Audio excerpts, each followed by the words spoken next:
Election cabinet ने कल पास कर दिया है, क्या कहना चाहेंगे इसमें? पहली बात तो ये भारत जो है ये फेडरल स्ट्रक्चर है हमारे संविधान का, यानी कि राज्यों के अधिकार अलग हैं, केंद्र के अलग अधिकार है और सबकी अपनी विधानसभा और अलग है और लोकसभा अलग है। टेन्योर सबका 5 साल का टेन्योर है। अब 98 में मिड टर्म पोल हो गया,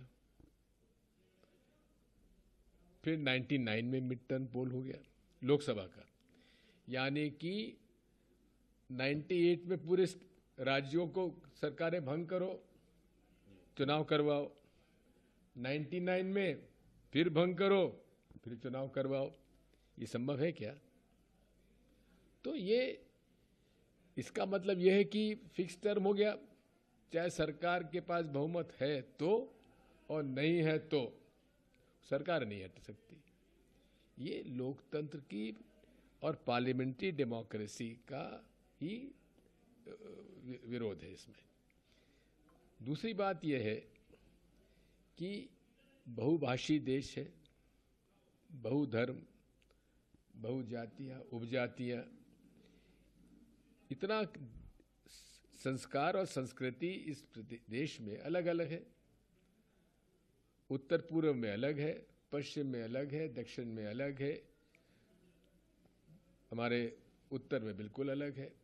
तो ऐसे देश में संघीय ढांचे से ही सरकार चल सकती है। अब यदि ये, वैसे तो इन्हें 2/3 मेजॉरिटी मिलने वाली नहीं है, लेकिन खुदा ना खास्ता बिल पास भी हो गया तो ऐसी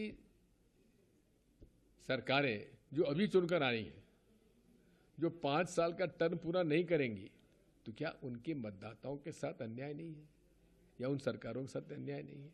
इसलिए ये अव्यावहारिक इनका शगुफा है। सर, आपको मोटिव क्या लगता है ये जो विधानसभा चुनाव के बीच इसका फिर से शगुफा छोड़ना?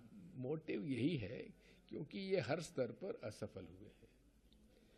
ये हमारे देश की अर्थव्यवस्था बिगड़ती जा रही है, सामाजिक समरसता बिगड़ती जा रही है,